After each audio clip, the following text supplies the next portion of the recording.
അല്ലുകുട്ടിനെ ഡെന്റിസ്റ്റിനെയൊക്കെ കണ്ട ശേഷം നമ്മൾ നേരെ നമ്മുടെ മ്യൂസിയത്തിലേക്കാണ് വന്നത്. അവിടെ എത്തി അവിടെയൊക്കെ ഒന്ന് റാന്ത് ചുറ്റിയ ശേഷം പുറത്തിറങ്ങി രണ്ടുപേർക്കും ഓരോ പാനിപ്പൂരിയൊക്കെ വാങ്ങി കൊടുത്തിട്ട് നമ്മൾ നേരെ ഓപ്പോസിറ്റുള്ള ക്യാപ്റ്റൻ ലക്ഷ്മി പാർക്കിലേക്കാണ് പോയത്. അവിടെ ചെന്നപ്പോൾ ഏക്കുട്ടിക്ക് ഊഞ്ഞാലിടണം. ഊഞ്ഞാലുണ്ട്, ഒരു ഊഞ്ഞാലാണെങ്കിൽ ഡാമേജും ആണ്, ഒരു ഊഞ്ഞാലിൽ ആളും ഉണ്ട്.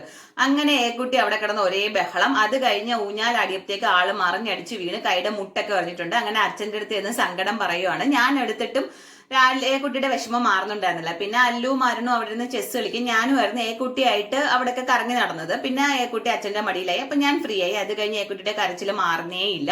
അങ്ങനെ കുട്ടിയെ കൊണ്ടുപോയി ഒരു ഐസ്ക്രീം ഒക്കെ വാങ്ങി. അല്ലുക്കുട്ടിനും വാങ്ങിയിട്ടുണ്ടായിരുന്നു. ഐസ്ക്രീം ഒക്കെ കഴിച്ചു കഴിഞ്ഞപ്പോഴത്തേക്ക് ആളൊന്ന് ഉഷാറായി. പിന്നെ ഞങ്ങൾ തിരിച്ചു പോയ വഴിക്ക് മഴയോട് മഴ.